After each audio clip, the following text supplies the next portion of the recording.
वाकता माझा हनुमंत न उठता मग करीन इंद्रादिकांच्या घाता जाण तत्वता प्रजापती वायुदेवताला सर्वांनी त्या ठिकाणी विनंती केली पण सर्वांनी विनंती केल्याच्या नंतर वायू देवतेला राग त्या ठिकाणी आला राग येणारच हो स्वतःच्या मुलावरती घात झालेला होता आणि स्वतःच्या मुलाला घात झाल्यामुळं वायू देवता सांगतात बाबा माझा हनुमंत जर या ठिकाणी नाहीच उठला इंद्रादेवाला तर मी शिक्षा करीनच नवे नवे संपूर्ण सृष्टीचा घात केल्याशिवाय राहणार नाही असं ब्रह्मदेवाला त्या ठिकाणी बोलल्यानंतर ऐकोनी वायूचे वचन मग हसिनला श्री जनार्दन काय हनुमंताचे भाग्य पूर्ण जन्म मरण त्या नाही एवढं वायू देवतेला राग आला आणि रागाच्या भरामध्ये वायू देवता बोलल्याच्या नंतर हसले हो वायू देवतेचा राग आवरलाच नाही पण इकडं जनार्दन असणारा जगाचा मालक सर्वस्व विष्णू देवता हसल्याच्या नंतर म्हणतात ओ वायू देवता तो हनुमंतराय असणारा भाग्य पूर्ण असणारा हनुमंतराय आहे का कारण त्याला जन्म आणि मरण या दोन्ही गोष्टी हनुमंताला नाहीत का नाहीत कशामुळे नाहीत असं त्या ठिकाणी सर्वस्व बोलू लागले श्रीराम भाग्याच्या त्रिगुणित जन्म पावला हनुमंत त्याशी झोपली नाही मृत्यू मग असे हनुमंत चिरंजीव ओ वायू देवता अहो ऐका हो श्रीराम भाग्याच्या द्विगुणित त्या रामाच्या भाग्याच्या द्विगुणित असणारा करण्यासाठी जन्म पावलेला आहे हनुमंतरायाचा जन्म उगत झाला नाही हो अनेक सौभाग्य त्या ठिकाणी करावं लागलं अंजनीच्या तपासाठी आणि त्या ठिकाणी साक्षात शंकर भगवंताला पोटी जन्माला यावं लागलं का कारण त्या ठिकाणी स्वप्नामध्ये सुद्धा हनुमंतरायाला जन्म आणि मृत्यू हे येणारच नाही मग हे येणार नसल्यामुळं चिंताच करण्याची गरज नाही ना त्या ठिकाणी तुमचा हनुमंतराय सदैव चिरंजीव आहे असा असणार बोलू लागले वरद वदला श्री जनार्दन ते ऐकोनी त्रिनयना गोड वरद वदे संतोषोन सावधान अवतार एवढं वरदान त्या ठिकाणी दिलं आणि एवढं वरदान दिल्याच्या नंतर सर्वस्व सोबत आलेले कैलासपती शिवशंकर सुद्धा सोबत आले आणि त्यांनी सर्वस्व वरदान दिलेलं पाहिलं आणि पाहिल्याच्या नंतर शंकर भगवंताने हात जोडले आता शंकर भगवंत काय त्या ठिकाणी वरदान देतात सावधपणाने ऐका माझी तृतीय नयनीचा वरी मग जाळू न शके याला गोनी अजून त्रिशूळ न शके अंग भेदली मग भगवानी शिवाची वरदान त्या ठिकाणी शंकर भगवंतानं द्यायला सुरुवात केलं ओ वायू देवता ऐका ना माझ्या त्रिनयनाचा वने माझ्या या त्रिनयनामध्ये तिसऱ्या डोळ्यामध्ये जेवढी अग्नीची ललाट असणारी आहे ना त्या अग्नीचा भडका सुद्धा या हनुमंतरायाला जाळू शकणार नाही नवे नवे बाबा सगळ्यात श्रेष्ठ असणारा हत्या माझा असणारा हत्यार त्रिशूळ आहे ना या त्रिशूळापासून सुद्धा या हनुमंतरायाच्या शरीरावरती कुठल्याच प्रकारचा घाव होणार नाही याला कुठल्याच प्रकारचा वार काम करणार नाही असं वरदान शंकर भगवंताने दिल्याच्या नंतर विष्णू वरद पदे तत्पर मग बाण चक्र दुर्धर अजून भेदयाचे शरीर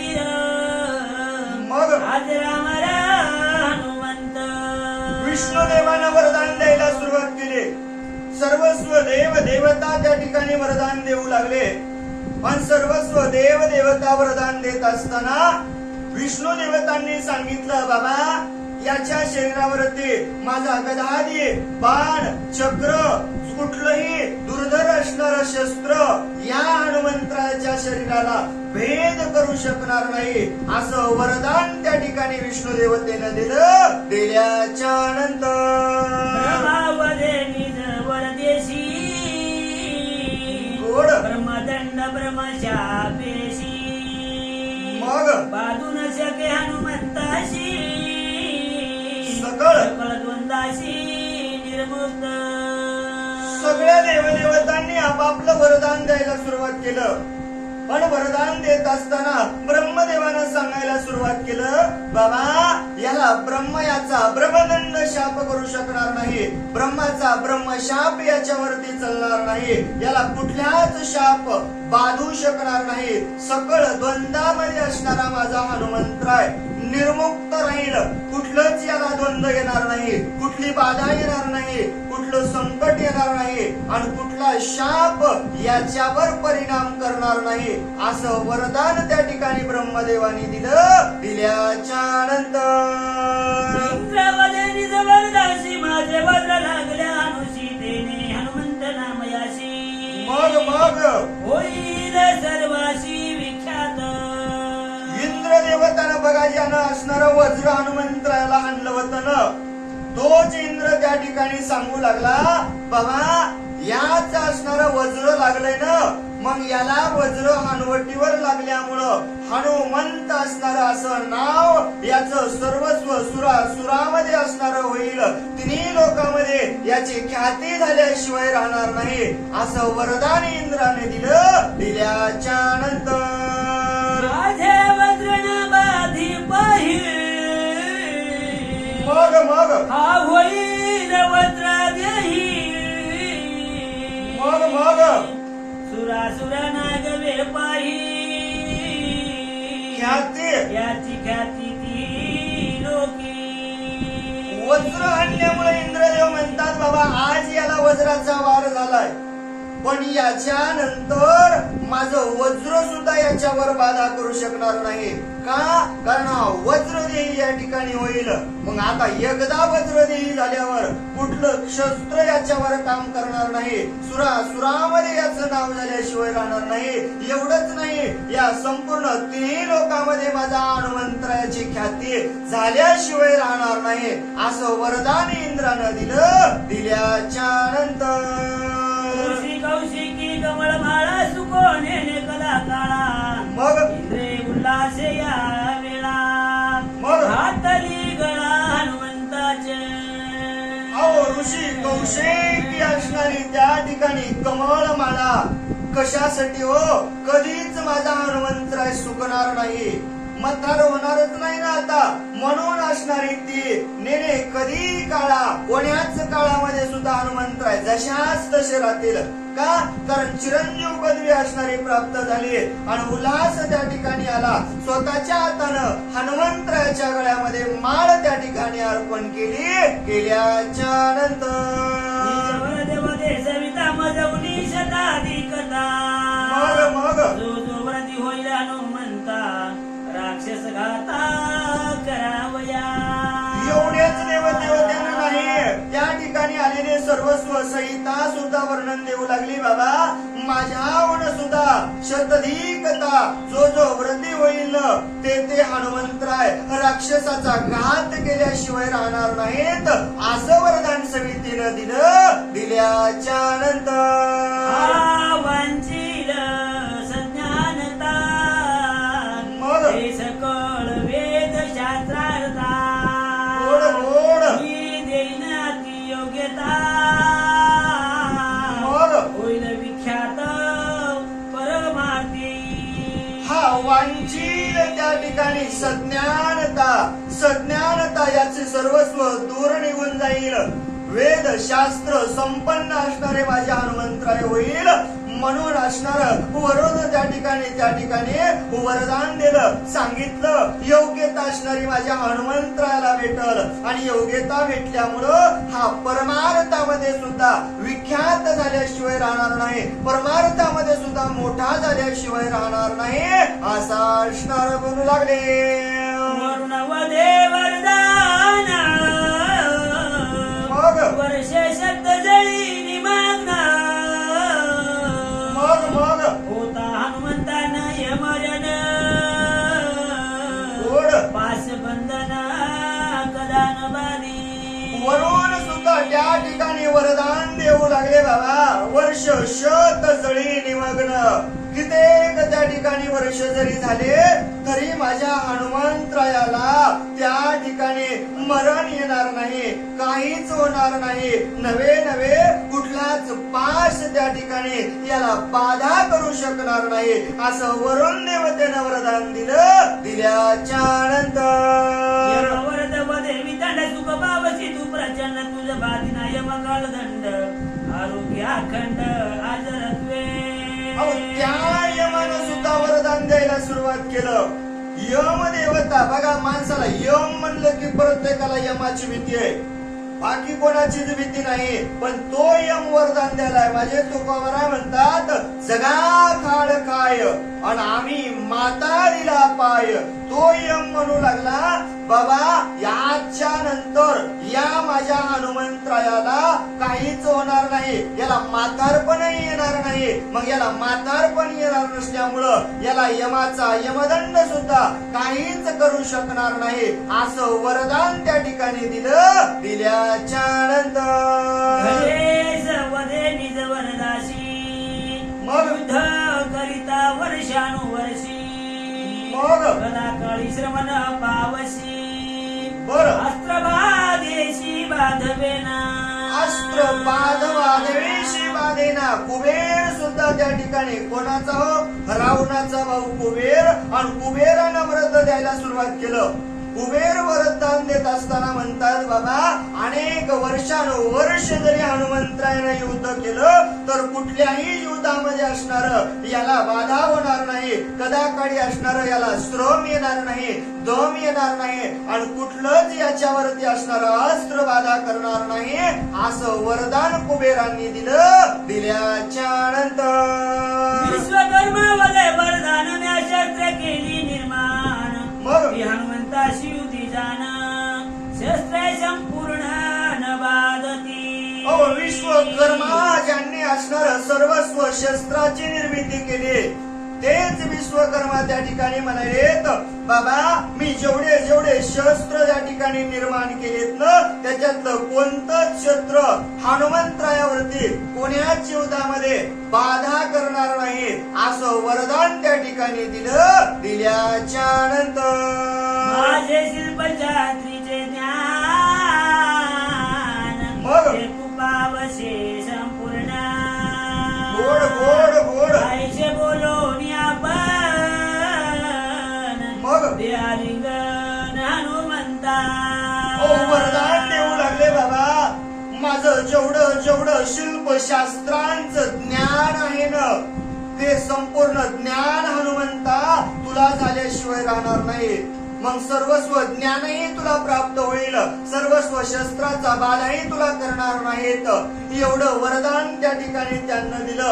वरदान दिल्याच्या नंतर सर्वांनी असणार त्या हनुमंतरायाला जवळ घेतलं, आलिंगन हनुमंतरायाला दिलं. दिल्याच्या नंतर जगद्गुरु सर्वाशी संतोषोरी सांगे वायुशी हनुमंत भाग्याची राशी मग सकळ देव त्याशी तुष्टने. ब्रह्मदेवाने वायूला सांगितलं हो ऐका ना, हा हनुमान त्या ठिकाणी हो भाग्याची राशी आहे आणि भाग्याची राशी असल्यामुळं संपूर्ण देवांनी त्याच्यावरती कृपा केलेली आहे. संतोष मनाने असणार सांगितलं. सांगितल्यानंतर वीर महासुर आदट आदट दाटुंगा वज्र शरीर मग बाधून सत्य शस्त्र संभार तुझा पुत्र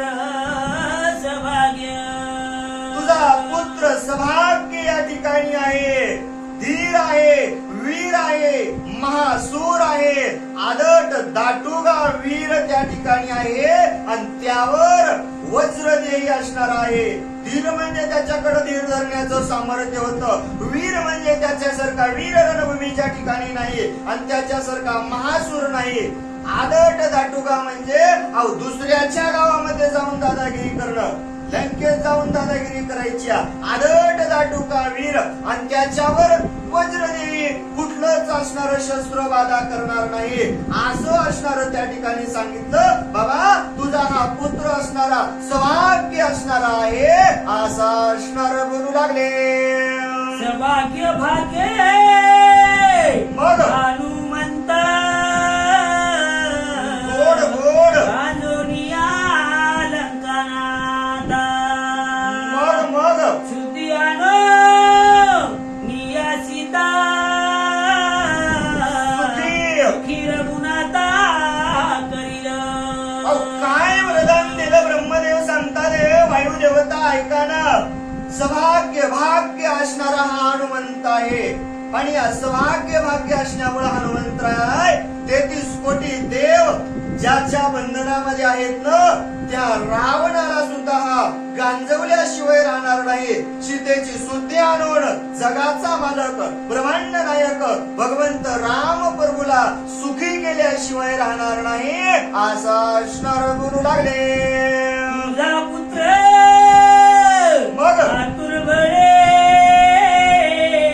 गोड गोड येईल इंद्रजिता सवे बळे. मग करोनी राक्षसा रवंदळे गोड. लंका होळी हा करीना. ए वायुदेवता ऐका ना. तुमचा हा पुत्र त्या ठिकाणी आतुर बळी झाल्याशिवाय राहणार नाही. इंद्रजिताला सुद्धा असणार झोंब घेतल्याशिवाय राहणार नाही. इंद्रजिताला सळोकी पळो करून सोडल्याशिवाय राहणार नाही. सर्वस्व राक्षसांची असणारी त्या ठिकाणी खांदोळी केल्याशिवाय राहणार नाही. एवढाच नाही सोन्याची रावणाची लंका असणारी त्या लंकेची सुद्धा राख रांगोळी होळी केल्याशिवाय राहणार नाही असा असणार बोलू लागले. परम भाग्य हनुमंता मग पेटोनी सुखी करील सीता. गोड गोड तिची शुद्धी अनिल तत्वता मग श्री रघुनाथा सुखार्थ. परम भाग्य हा हनुमंत आहे. पण हा हनुमंत सीतेची शुद्धी केल्याशिवाय राहणार नाही आणि सीतेची शुद्धी केल्याच्या नंतर तिची वार्ता आणल्याच्या नंतर ब्रह्मांड नायक भगवंत राम प्रभूला सुखी समाधानी केल्याशिवाय राहणार नाही असा असणार बोलू लागले. श्रीरामाच्या कटकात मग आदट दाटुंगा वीर हनुमंत गोड गोड सेवा बळे परमाप्त मग श्री रघुनाथ मानिल. बाबा त्या भगवंत राम प्रभूच्या कटकांत हा आदट दाटुगा असणारा वीर हनुमंत झाल्याशिवाय राहणार नाही आणि सेवेच्या बळावरती हा रामाचा आप्त त्या ठिकाणी होऊन त्या भगवंताचं सर्वस्व मानल्याशिवाय राहणार नाही असा असणार बोलू लागले. भविष्य हनुमंताची ख्याती सोय सांगत प्रजापती. मग उल्हास वायूच्या चिती गोड पुत्र कीर्ती ऐकोनी. भविष्य त्या ठिकाणी हनुमंतरायाचं सर्वस्व देवाने सांगितलं. लेकराचं स्वतःच्या भविष्य सांगावं. माझा मुलगा आयुष्यामध्ये किती मोठा होणार आहे, काय काय पराक्रम त्या ठिकाणी करणार आहे, त्याच्यामुळं कोणाकोणाला समाधान होणार आहे, एवढं सर्वस्व ऐकलं. उल्हास त्या ठिकाणी वायुदेवतेच्या मनामध्ये आला. कारण पुत्राची वार्ता, पुत्राचं हित, पुत्राचं भविष्य ऐकलं. ऐकल्यानंतर हनुमंता वायू अति उल्हासता मग मुक्त केली प्राण रोधता. गोड तेने समजता सुख झाले परत त्या ठिकाणी प्रत्येक जणांना लावलं, हनुमंतरायाला सावध केलं. उल्हास वायूच्या मनामध्ये झाला.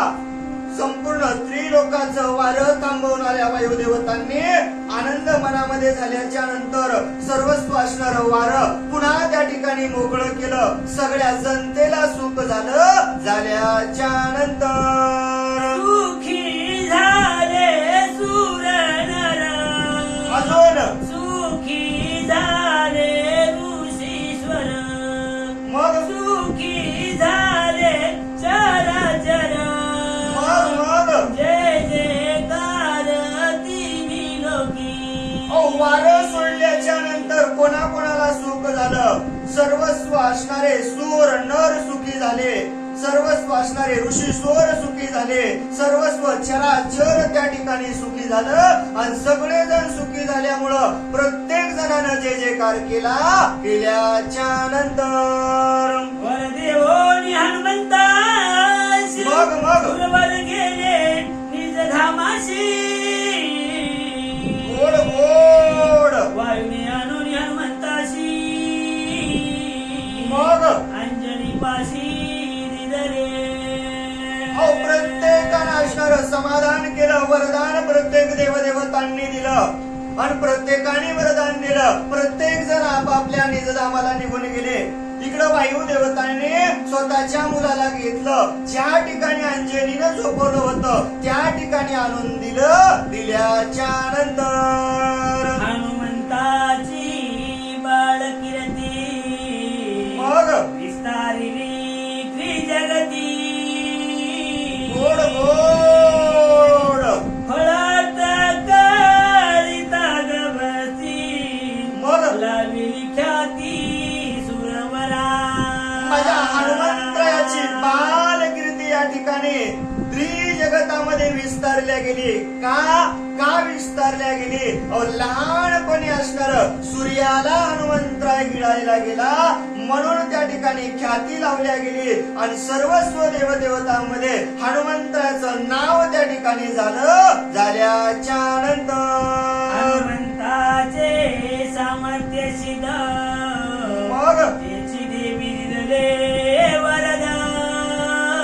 गोड गोड हनुमंत कीर्ती अति अगाध मग देणे सुख श्रीरामा.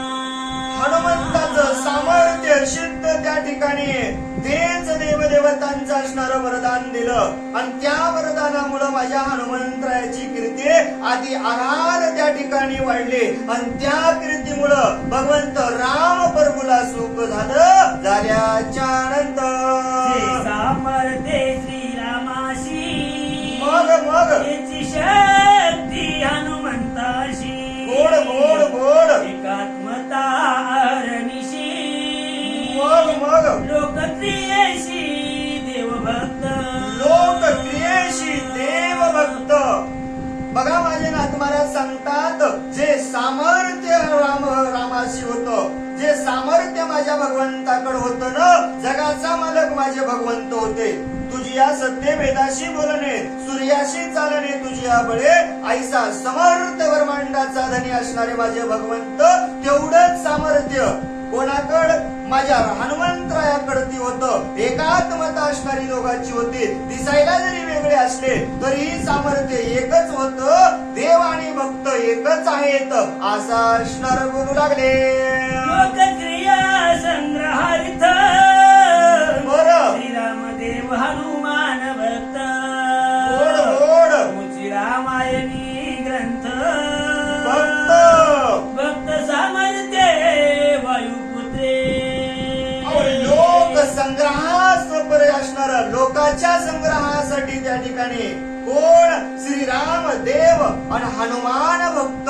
देव आणि भक्त वेगळे नाहीत जो, पण तोच असणार सामग्री रामायण रूपी ग्रंथामध्ये टाकली. का? भक्ताकडे जेवढं सामर्थ्य देवापितकं सामर्थ्य हनुमंतरायाकडेच आहे असा असणार बोलू लागले. मग घरीच्या दीपातेची निज दीप्ती. गोड गोड सोयीची एक दहात शक्ती. मग देवी देव भक्ती सामर्थ्य. काय सांगतात बाबा देवामध्ये काय सामर्थ्य असतं आणि भक्तामध्ये काय सामर्थ्य असतं. डोंगराला बनवा लागावा आणि त्या डोंगराला बनवा लागल्याच्या नंतर त्या आगीमध्ये टिणगीमध्ये जेवढं सामर्थ्य असतं ना तेवढं सामर्थ्य घरी लावलेल्या दिव्यामध्ये असतं. कमी असतं का हो?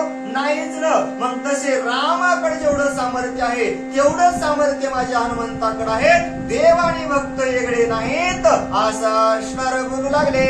हनुमान असता माते प्रतिये मग अंगी होता अद्भुत शब्दे गोड गोड करिता बाळ भावे उद्वती मग ऋषी तोपी शापिला. नाथ महाराज वर्णन करत असताना सांगतात माझ्या हनुमंतरायाचं बालपणाला सुरुवात झाली. पण बालपणाला सुरुवात झाल्याच्या नंतर बालपणी माझ्या हनुमंतरायानं त्या ऋषी संग काय काय केलं. मातेसोबत राहत असताना आणि मग त्या ऋषींनी असणारा त्या ठिकाणी हनुमंतरायाला शाप दिला. कसा दिला, काय पराक्रम केले, सर्वस्व त्या ठिकाणी सांगतो.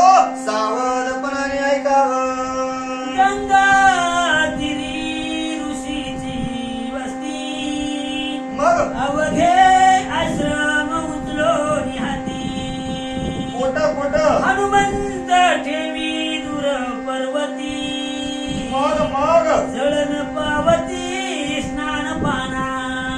अहो गंगा तीरावरती त्या ऋषी मुनींना सारखं देवाचं चिंतन करत बसायचं.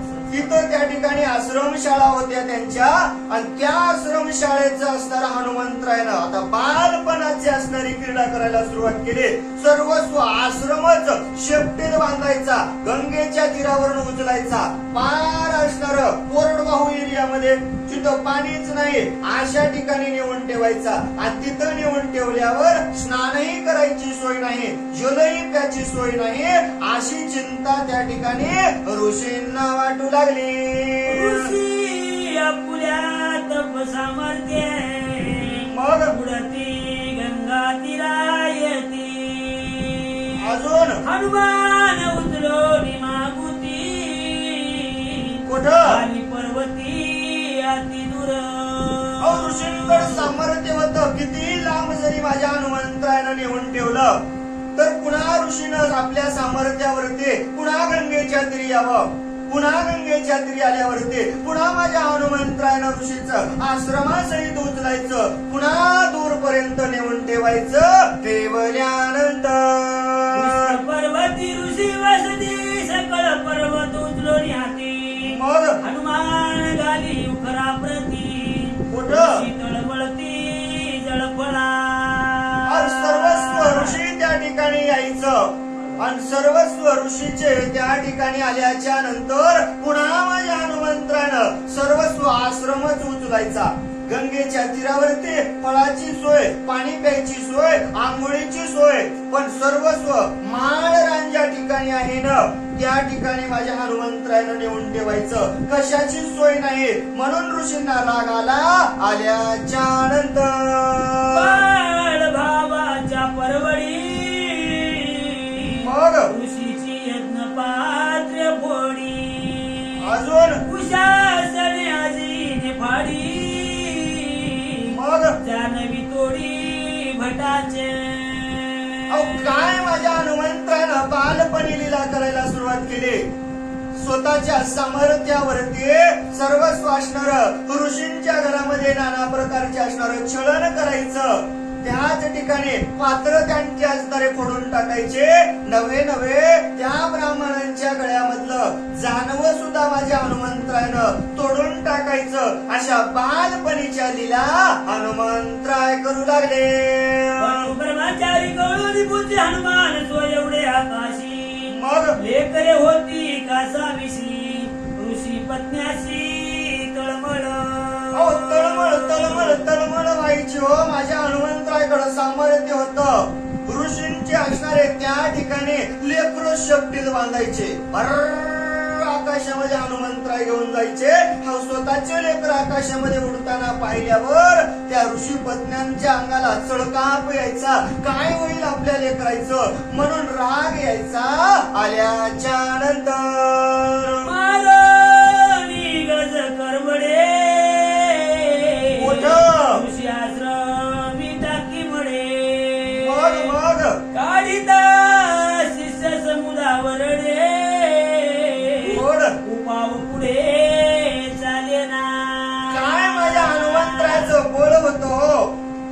त्यांच्या आश्रमामध्ये मेलेले हत्तीच माझ्या हनुमंतरानं उचलायचे की डायरेक्ट आश्रमामध्ये आणून टाकायचे. अहो आश्रमामध्ये हत्ती मेलेले आणून टाकल्यावर आता हनुमंत इतकं बळ कोणाकडे आहे? मग त्या ऋषी मुनींनी आपल्या शिष्याला सांगायचं, बाबा हे हत्ती बाहेर ढकलून काढा. ढकलतील का हो? ढकलायला शिष्य मंडळी असणारी सुरुवात करायची, पण कोणालाच ढकलत नव्हते. कासावीस यायचं, अंगाला घाम यायचा. आता कसं होईल की काय याची चिंता त्या ठिकाणी वाटू लागली. वराचे वर दुखते मग आपण चले हनुमंता प्रती बरं अवघे आले प्रमयाशे कांती मग बुद्धी पुसती प्रबुद. ब्रह्मशाप त्या ठिकाणी ब्रह्माचं वरदान माझ्या हनुमंतरायाला होतं. एवढं माझ्या हनुमंतरायानं त्या ठिकाणी केल्याच्या नंतर प्रत्येक ऋषींनी शाप द्यायला सुरुवात करायचे. पण शाप बाधाच करू शकत नव्हता ना. कोणत्याही ऋषीनं त्या ठिकाणी शाप देण्याचा प्रयत्न करायचा, पण ते शापही बाधा करत नव्हता. प्रत्येकाला चिंता वाटली, म्हणजे इथं बसण्यात फायदा नाही. सगळेजण ब्रह्मदेवाकडे आले. आल्याच्या नंतर ऋषी प्रती मग शाप द्यावा ती होते. बरं मारुती जव भेटे रघुपती मग तवरी तुझी शक्ती लीन राहे. ब्रह्मदेवांनी ऋषी मुनींना सांगितलं, हे बघा तुम्हाला जर हनुमंतराय त्रास देत असेल ना, मग त्यांना तुम्ही शाप द्या. पण शाप कशा प्रकारे द्यायचा आहे? हितोक्ती असणारा शाप द्यायचा आहे. जोपर्यंत रामाची हनुमंतरायाची भेट होणार नाही ना, तोपर्यंत हनुमंतरायाच्या शक्ती सर्वस्व असणाऱ्या शीन होतील. त्या कुठल्याच शक्ती काम करणार नाहीत. असा शाप तुम्ही त्यांना द्या, असं ब्रह्मदेवानं सांगितलं. सांगितल्यानंतर देवी यवन सौभाग्य थोरी मग अति गुप्त तराये कुमारी. बरं देवी तुझी सामर्थ्य थोरे तुझ माझारी लीन राहो. तुझं माझारी लीन राहो. कोणते? तुझी सामर्थ्याची तोरी त्या ठिकाणी लीन राहावं. एखादी मुलगी असावी आणि ती तारुण्यामध्ये यावं. तारुण्यामध्ये आल्याच्या नंतर स्वतःच तारुण्य ती ज्या प्रकारे असणार झाकून ठेवते, ज्या प्रकारे असणार बंदिस्त ठेवते ना, तशा प्रकारे हनुमंतरायाचं सुद्धा फळ त्या ठिकाणी लीन व्हावं. असा शाप तुम्ही द्यावा, असा असणार बोलू लागले. देवी आलिया तारुण्यता मग यवने मुसमुशी होय बनिता. मग देवी भेटल्या स्थिरगुणाता बरं निज सामर्थ्या पावशी. निज सामर्थ्या पावशी कवा हो? ज्या वेळेस माणसाचं जीवनामध्ये वयात येण्याचं वय होतं, ग्रंथकार माझे महाराज सांगतात, आणि त्यावेळेस एखादी मुलगी आपल्या वयामध्ये तारुण्यामध्ये आल्याच्या नंतर तिचे असणार सर्वस्व शरीर त्या ठिकाणी हावभाव बदलले जातात. तारुण्याचे लक्षण अंगावरती दिसल्या जातात, आणि मग तिचे अंग तारुण्य निर्माण झालं असं वाटतं ना. कवा हो? त्या तारुण्याच्या वयामध्ये आल्याच्या नंतर. मग तसं हनुमंतरायाचं सुद्धा बळ कधी रामाची भेट झाल्याच्या नंतर सगळं सामर्थ्य हनुमंतरायाला यावं, असा असणार बोलू लागले. आईचे ऋषी शोर शापेते मग झाली हनुमंताची लीन शक्ती. गोड मग राहिला साधू व्रते बरं ऋषी प्रती अति नम्र.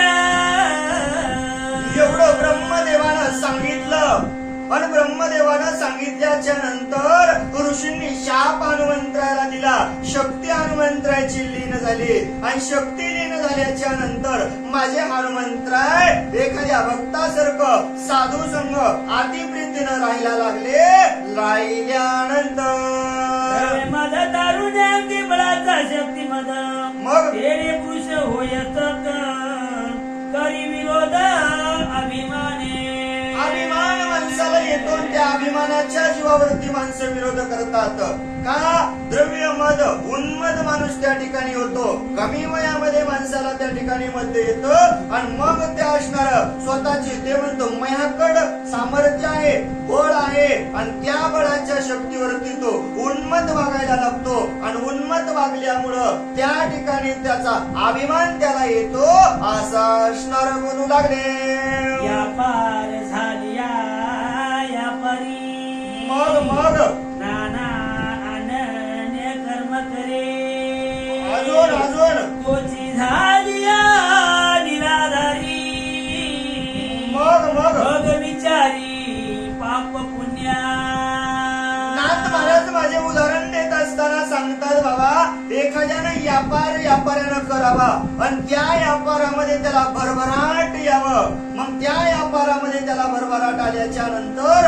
अनेक कर्म त्या ठिकाणी करतो पण ते कर्म करत असताना एखाद्या व्यापाऱ्याला व्यापारामध्ये असणारा तोटा यावा आणि त्याचं असणारं नुकसान त्या ठिकाणी व्हावं निराश व्यापारामध्ये व्हावं मग निराश व्यापारामध्ये झाल्यावर मग पाप पुण्य त्याला कळतं आणि मग त्या पाप पुण्याच्या गोष्टी तो विचारतो असा असणार बोलू लागले कैची संध्या कैचे स्नान मग देवी पावी जे निज ज्ञान मग अधिकारो झाली क्षीण गोड विवेक पूर्ण प्राण्याचे विवेक त्या ठिकाणी प्राण्याला येतो मग त्या ठिकाणी तो म्हणतो कशाची संध्या करायची कशाचं स्नान करायचंय काय निज ज्ञान पाहिजे का त्या ठिकाणी केवी निज ज्ञान घ्यायचं एकदा तो अधिकार त्या ठिकाणी झाला ना मग अधिकारशीन झाल्याच्या नंतर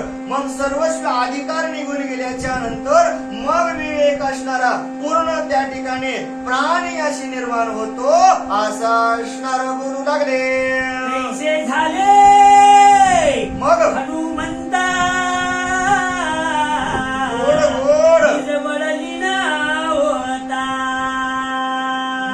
मग म्या पावावे परमार्था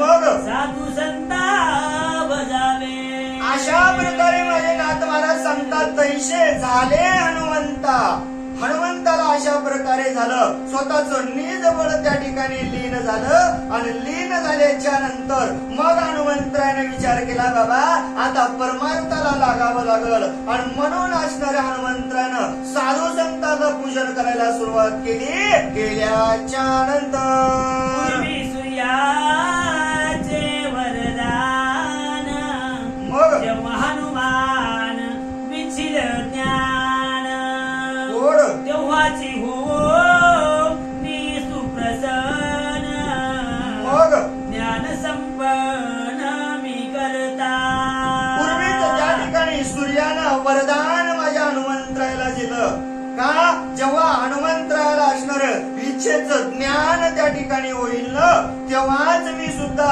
सुप्रसन्न हनुमंतरायावरती होईल आणि सुप्रसन्न झाल्याच्या नंतर मग हनुमंतरायाला ज्ञान संपन्न असणारा मी त्या ठिकाणी केल्याशिवाय राहणार नाही असा असणार बोलू लागले हे ज्ञान मारुती वांछिता मग अंतरी उगवडीची छबिता गोड ज्ञान विज्ञान निरता मग देई विदेहता श्रीरामी देई विधेयता त्या ठिकाणी श्रीरामी त्या ठिकाणी आले हो ते ज्ञान मारुती वांछिता आणि मग ते ज्ञान घेतल्याच्या नंतर अंतर्मनामध्ये असणार चित्सविता त्या ठिकाणी ज्ञान सूर्य उगवल्या गेला मग ज्ञान सूर्य उगवल्या गेल्याच्या नंतर अनुभव ज्ञान माझ्या हनुमंतरायाला निर्माण झालं मग अनुभव ज्ञान निर्माण झाल्याच्या नंतर देहात असणारी ही देही माझे हनुमंतराय राहिल्यानंतर ज्ञान विज्ञान संतृप्ती मग सोनी विदेह स्थिती गोड श्रीरामाची अनन्य भक्ती मग झाला मारुती जगवंद्य माझा मारुती जगवंत त्या ठिकाणी झाले हो ज्ञान विज्ञान संतृप्ती असणारी देहामध्ये असून सुद्धा माझ्या हनुमंतरायाकडे सगळं होतं तरी सुद्धा माझ्या हनुमंतराय त्या ठिकाणी विधेयी स्थिती निर्माण झाली आणि विधेयी स्थिती निर्माण झाल्याच्या नंतर माझे हनुमंतराय त्या ठिकाणी श्रीरामाची अनन्य भक्ती केल्याच्या नंतर वाली सुग्रीव कलहात मग शापे हनुमंती शक्ती मुक्त गोड गोड या लागी वालीचा न करी घात जाननी चित श्रीरामा. आता माझ्या वशिष्ठ मुनींनी त्या ठिकाणी भगवंतांनी विचारलेल्या प्रश्नाचं उत्तर या ठिकाणी द्यायला सुरुवात केली. बाबा त्या ठिकाणी कोणाचं वाली आणि सुग्रीवाचं भांडण झालं. मग तिथं वालीला मारायला हनुमंताला वेळच लागला नसता. हनुमंता त्या ठिकाणी भगवंता तुम्ही विचारलंय ना हनुमंतानं का मारलं नाही. हनुमंतराकडे सामर्थ्य नव्हतं रे बाबा देवा. का? कारण त्या ठिकाणी शाप असल्यामुळं माझ्या हनुमंतरायाची शक्ती गुप्त त्या ठिकाणी होत्या आणि म्हणून माझ्या हनुमंतरायानं वालीला मारलं नाही असं त्या ठिकाणी अगस्ती मुनीने त्या ठिकाणी सांगितलं. सांगितल्यानंतर सुग्रीव हनुमंताचा मग शापे शक्ती होती गुप्त गोड गोड या लागी वालीचा न करी मै घात मग जाननी चित श्रीरामा. बाबा सुग्रीव आणि हनुमंताचं त्या ठिकाणी आप्त आहे हो. मग आप्त दोघांचं असल्यामुळं हनुमंतरायाला त्या ठिकाणी घात करायला वेळ लागला नसता. पण माझ्या हनुमंतरायाला शापामुळं त्या ठिकाणी शक्ती नव्हत्या आणि त्याच्यामुळं माझ्या हनुमंतरायानं वालीला मारलं नाही असं त्या ठिकाणी ऋषींनी भगवंताला सांगू लागले. ऐशी हनुमंताची ख्याती मग ऐकोली सुकावला श्री रघुपती गोड गोड गोड श्रीरामाशी पुसोनी अगस्ती मग आश्रमाप्रती स्वय गेला. एवढी माझ्या हनुमंतरायाची ख्याती अगस्ती मुनींनी त्या ठिकाणी भगवंताला सांगितले. अहो भगवंतानं भक्ताची ख्याती ऐकल्याच्या नंतर भगवंताला आनंद वाटतो. भक्ताचं वर्णन ऐकल्यानंतर जगाच्या मालकाला आनंद वाटतो. तसा माझ्या भगवंतानं हनुमंतराय भक्त आणि त्या भक्ताचं वर्णन ऐकल्याच्या नंतर माझ्या हनुमंतरायाचं प्रताप ऐकला. माझ्या हनुमंतरायाचं सर्वस्व चरित्र ऐकलं आणि मग माझ्या जगाच्या मालकाला आनंद त्या ठिकाणी झाला. सुख जगाच्या मालकाला झालं आणि सुख झाल्याच्या नंतर मग अगस्ती मुनीने देवांची आज्ञा घेतली आणि देवाची आज्ञा घेऊन अगस्ती मुनी आपल्या निजस्थानाला आश्रमाला गेल्याच्या नंतर एका जनार्दना शरण गोड हनुमंत जन्म निरूपण मग ऐकोनी श्री रघुनंदन गोड गोड संपन्न स्वय झाला. एका जनार्दन स्वामीला शरण जाऊन माझे नाथ महाराज सांगतात बाबा त्या ठिकाणी हनुमंताचं जन्म निरूपण सांगितल्याच्या नंतर अगस्ती मुनीने कथा सांगितली. जी नारद मुनीने सांगितली होती ना तीच कथा अगस्ती मुनीने माझ्या हनुमंतरायाची भगवंताला सांगितली. भक्ताची कथा त्या ठिकाणी ऐकली. भक्ताची कथा ऐकल्याच्या नंतर सुख भगवंताला झालं आणि सुख संपन्न भगवंत झाल्याच्या नंतर श्री रघुपती मग प्रीतीने आलिंगीला मारुती गोड गोड हमद साहे सीता सुजती रणकंदन करावया. त्या ठिकाणी अगस्तीनं भगवंत राम प्रभूला सुख दिलं. भक्ताची कथा ऐकली आणि जगाच्या मालकाला सुख झालं. सुख झाल्याच्या नंतर माझ्या जगाच्या मालकानं जवळ बसलेल्या हनुमंतराला आवाज दिला. हे हनुमंता जवळ घेतलं आलिंगन जगाच्या मालकानं हनुमंतरायला दिलं आणि दिल्याच्या नंतर जगाचे मालक म्हणतात बाबा हा असणारा या त्या ठिकाणी मला सीतेची शुद्धी आणण्यासाठी सहकार्य केल्याशिवाय राहणार नाही. हा माझा हनुमंतराय मला असणार युद्धामध्ये अनेक राक्षसांना मारण्यासाठी रणकंदन करण्यासाठी सहकार्य केल्याशिवाय राहणार नाही असं संपूर्ण त्या ठिकाणी हनुमंतरायानं जगाच्या मालकाला असणार त्या ठिकाणी आलिंगन दिलं. दोघांनाही एकमेकाला आलिंगन दिलं. दोघांनाही त्या ठिकाणी सुख झालेलं आहे आणि सुंदर असणार त्या ठिकाणी हा चरित्र माझ्या हनुमंतरायाचं नाथ महाराजांनी किष्किंधा कांडामधील 10व्या अध्यायामध्ये केलेलं आहे. सुंदर असणार कथा या ठिकाणी माझ्या नाथ महाराजांनी वर्णन केलं आणि तेच वर्णन या ठिकाणी करण्याचा योग आज गर्देसर त्या ठिकाणी गरड सर, सतीश महाराज आणि आमचे मुंजा महाराज माहेरकर यांच्यामुळे योग आला आणि जसं जमल तसं महाराज या ठिकाणी सांगण्याचा प्रयत्न केला. कारण आम्ही दोघंही नवीनच आज पहिल्यांदाच ऑनलाईन सेवा करण्याचा योग आला आणि सेवा करण्याची संधी भेटली. सेवा करण्याचा प्रयत्न केला. जे चांगलं वाटलं असेल ते माझ्या स्वामीचा आशीर्वाद समजून जीवनामध्ये उपयोगी आणा. धावत्या वेगामध्ये सांगण्याचा प्रयत्न केला. एखादा वेडा वाकुडा शब्द माझ्या वाणीतून या ठिकाणी गेला असेल आपलं लेकरू समजून या ठिकाणी माफ करावं. सुंदर असणारं नियोजन आणि असंच असणारं या ठिकाणी नियोजन व्हावं. अशीच रामकथा वर्षानुवर्ष चलत जावे आणि सुंदर महाराज या ठिकाणी रेकॉर्डिंग करण्यात आलेली आहे आणि हाच अध्याय आपल्याला उद्याच्याला संपूर्ण युट्यूब वरती सुद्धा ऐकायला भेटल. कथा कीर्तन फुकटगाव या युट्यूब चॅनलला सर्च केल्याच्या नंतर आजची झालेली सेवा ही आपल्याला कधीही ऐकायला भेटल. त्यासाठी आमच्या कथा कीर्तन फुकटगाव या युट्यूब चॅनलला सबस्क्राईब केल्याच्या नंतर सर्वस्व कार्यक्रम आपल्याला बघायला भेटतील. झालेली सेवा ग्रामदैवत हनुमंतरायाच्या चरणावरती जमलेल्या सर्व श्रोते मंडळीच्या चरणावरती समर्पित करून सेवेला पूर्णविराम. स्वस्ति श्री भागवत रामाने किष्किंधा कांडे एकाकार टिकाया हनुमंत जन्म कथन नाम 10 अध्याय. श्लोक 149 पुंडलिकावर हरी विठ्ठल श्री ज्ञानदेव तुकाराम पंढरीनाथ भगवान की जय. महारुद्र हनुमान की जय. श्री संत मोतीराम महाराज की जय. करता दुःखहरता वार्ता विघ्नाची पूर्वी प्रेम कृपा देवाची सर्वांगी सुंदर रूपी चंद्राची कंठी शोभे माळ मुक्ता फळाची.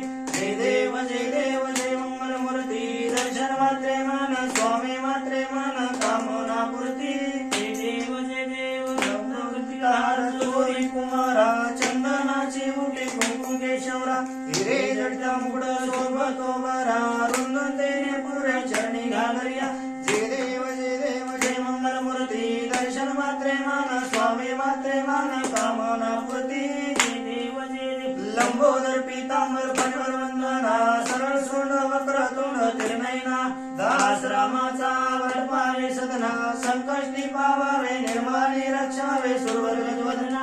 जय देव जय मंगल मूर्ती दर्शन मात्रे मन स्वामी मात्रे मन कामना पूर्ती. जय देव उत्कट साधू शिळा सेतो बांधोनी इंगज हे लंका क्रोध वर्षोनी काम क्रोधादी राक्षस मर्दोनी देवां भाव रावण निवटवली. जय देव निबोध रामा हो आत्माय रामा प्रेमाची आरती सद्भावे आरती परिपूर्ण कामा. जय देव प्रथम सीता शोधी हनुमंत गेला लंका दहन करुणी आज्ञा मारिला जंबू मारी धुणे ताटीला आनंदाची गुढी घेऊन आला. जय देव निबोध रामा हो आत्माय रामा प्रेमाची आरती सद्भावे आरती परिपूर्ण कामा. जय देव निजबळे निज शक्ती सोडवलेली सीता मौनी झाले अवधे रघुनाथा आनंदे ओसंडे वैराग्य भरता आरती घेऊन आली कौशल्या माता. जय देव निबोध रामा हो आत्माय रामा प्रेमाची आरती सद्भावे आरती परिपूर्ण कामा. जय देव अनुहत ध्वनी करती अपार अठरा पद्म वानर करती उपकार अयोध्येशी आले दशरथ कुमार नगरी होत आहे आनंद तोर. जय देव निबोध रामा हो आत्माय रामा प्रेमाची आरती सद्भावे आरती परिपूर्ण कामा. जय देव सह सिंहासनी राजा रघुवीर सोमभावे तया पूजा उपचार स्वजाची आरती वाद्यांचा माधव मना विसर जय देव निस्बोध रामा हो आत्माय रामा प्रेमाची आरती सर्वावे आरती परिपूर्ण कामा जय देव आरती एकनाथा महाराजा समर्था त्रिभुवनी तुझी थोर जगद्गुरु जगन्नाथा आरती एकनाथा एकनाथ नामसार वेदशास्त्राचे गुज संसार दुःखनाशे महामंत्राचे बीज आरती एकनाथा महाराजा समर्था त्रिभुवनी तुझी थोर जगद्गुरु जगन्नाथा आरती एकनाथा एकनाथ नाम घेता सुख वाटले चिता अनंत गोपाळदास धनी ना पुरे गुणगाता आरती एकनाथा महाराजा समर्था त्रिभुवनी तुझी थोर जगद्गुरु जगन्नाथा आरती एकनाथा घटराने उड्डाण ओंकार वदनी करडर मंडळ सिंधू जगनी कढाळले ब्रह्मांड धान्य त्रिभुवनी जय देव जय हनुमंता स्वामी हनुमंता तुमचे मी प्रसाद लावित कांता जय देव तुमले पाताळ उला परिषद कर्तव्य धर्मानी लागेद कढाळले ब्रह्मांड वदन उच्चेद रामे रामदास शक्तीचा शोध जय देव जय हनुमंता स्वामी हनुमंता तुझे प्रसाद नाविकृतांता जय देव आदि लोटांगण वंदन चरण डोळ्यान पाहिन रूप तुझे प्रेमे आलिंगन आनंद पूजन भावे वाणी परिणाम पुंडलिका वरदार विठ्ठल श्री ज्ञानदेव तुकाराम पंढरीनाथ भगवान की जय महावीर हनुमान की जय श्री संत मोतीराम महाराज की जय जनार्दन स्वामी एकनाथ महाराज की जय आता विश्वात्मते तेने वागयत्ने तो सावे तो सोडी मज द्यावे बसाय दान हे जे कळाची व्यंकटी सांडो तया सत्कर्मिरती वाढो होता परस्परे पडो मैत्र जीवाचे दुरितांच्या तिमिर जावो विश्व स्वधर्म सूर्य पाहो जो जे वंशल्या तो तिला हो प्राणी जात वर्षात सकळ मंगळी ईश्वर निष्ठांची मांदियाडे अनाव्रत भूमंडळी भेटो तया भूता चला कल्पतरुचारणव चेतना चिंतामणीचे गाव बोलती चारणव पियुषांचे चंद्रमेजे आलांचन मार्तंड जेता पविन हे सर्वै सदा सज्जन सोयीने होतो किंबहुना सर्व सुखे पूर्ण हो नितिनी लोकी वजिजाती पुरुखी अखंडित आणि ग्रंथोपाशी विशेष लोकियो द्रष्टा द्रष्ट विजय होवावेजी हेत म्हणे श्री विश्वेश्वराव होईल दान पसायो येणे वरे ज्ञानदेव